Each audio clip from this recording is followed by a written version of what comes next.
So WrestleMania 32 was bad. I mean, it started great. The ladder match for the IC title was brilliant, and Zack Ryder won, which was amazing for all of 24 hours. But after that, things kind of fell off the rails. We had four, count them, four heel wins in a row. Jericho over Styles, the League of Nations over the New Day, what? Ambrose lost to Lesnar in what was basically a squash and easily the most disappointing WrestleMania match in a long time. And then the women's triple threat, which was a great match for sure, but did Charlotte really need to win? Then the Hell in a Cell match was just far too long. Baron Corbin won the Battle Royal, which was good. And then The Rock humiliated the Wyatt family, because why not bury the Wyatt? Speaking of which, why would you bury the League of Nations with Austin Foley and Michaels, and then they overshadow the New Day as well? These two segments, the New Day League of Nations, Austin Foley Michaels thing, and Rock and Cena against the Wyatts, kind of exemplified what was wrong with WWE back then in terms of not being able to build new stars. And then the main event, we knew what was going to happen, and we were just,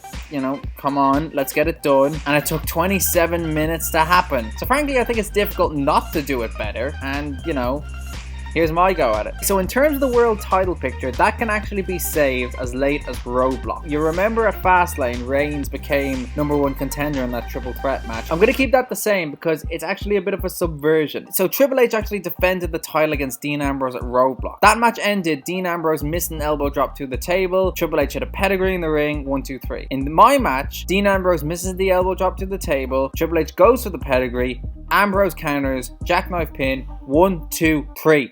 Ambrose is the new champion. It immediately throws everything about WrestleMania 32 up in the air, and you have to tune into Raw on Monday night. So on Raw, you've got three guys who have legitimate claims to fight for the WWE title against Ambrose at WrestleMania. Triple H wants to invoke his rematch clause, Roman Reigns is already the #1 contender, and Brock was already penciled in to fight Ambrose at Mania. So Ambrose comes out and, being the good guy fighting champion he is, says, okay, I'll fight all three of you. Ambrose, Reigns, Lesnar, Triple H. Fatal 4-way elimination match. Like the one we had at WrestleMania 2000, except with significantly less McMahons. So we're at WrestleMania, and I'm actually going to start tweaking the card a little bit. I'd actually keep the first two matches the same, because the IC ladder match was perfect, and Jericho Styles, I think you need at least one heel win. So I start changing things at the League of Nations versus the New Day. The New Day win, obviously. If you want to do that stuff with Austin Foley Michaels, just have it be a backstage segment. Don't bury the current talent. Lesnar Ambrose, that's obviously not happening because of the main event. Triple threat for the women's title. Becky wins for purely patriotic reasons. Undertaker Shane, trim 10 minutes off it. I can't fix that storyline. It just makes my brain bleed. Baron Corbin wins the Battle Royal as happens in real life, and have The Rock just humiliate someone else. So we get to the main event, and this kind of works for everyone. Dean has his title, Triple H has his stupid entrance, Brock has his money, and Roman has his booze. The match begins, and it's kind of like what the triple threat at Fastlane was at the start. Lesnar's just wrecking shop, beating up Reigns, Ambrose, suplexes all over the place. Triple H is trying to hide out, but Brock gets hold of him eventually. German.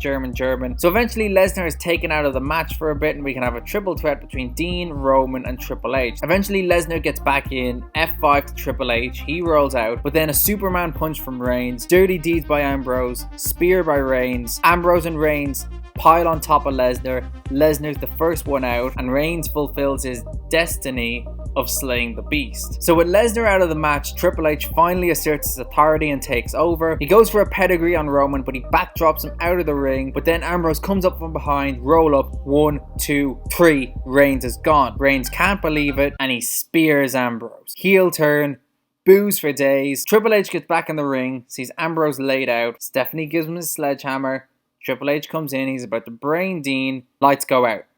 Lights come back up, it's Bray Wyatt. So on the Go Home Raw before Roadblock, you had this face-off between Triple H and Bray Wyatt, and that never really went anywhere. Well, in my booking, it's going somewhere. Triple H goes for the sledgehammer shot, Sister Abigail to Triple H. Bray leaves the ring, and you got both guys down in the middle of the ring. What's gonna happen? Finally, both men get up, they slug it out. Triple H goes for a pedigree, Dean counters into a jackknife, 1, 2, Triple H kicks out, hits the pedigree, 1, 2, Dean kicks out, Triple H goes for another, it's countered, dirty deeds, 1, 2, 3, Ambrose retains the title, and the fans actually go home happy. So this sets up a lot of future matches. You got Dean Ambrose versus Roman Reigns for the title, you got Triple H versus Bray Wyatt, which Bray should win, and then you got Brock Lesnar versus USADA once Brock goes off to UFC. And that is how I would have booked WrestleMania 32. Did you like it?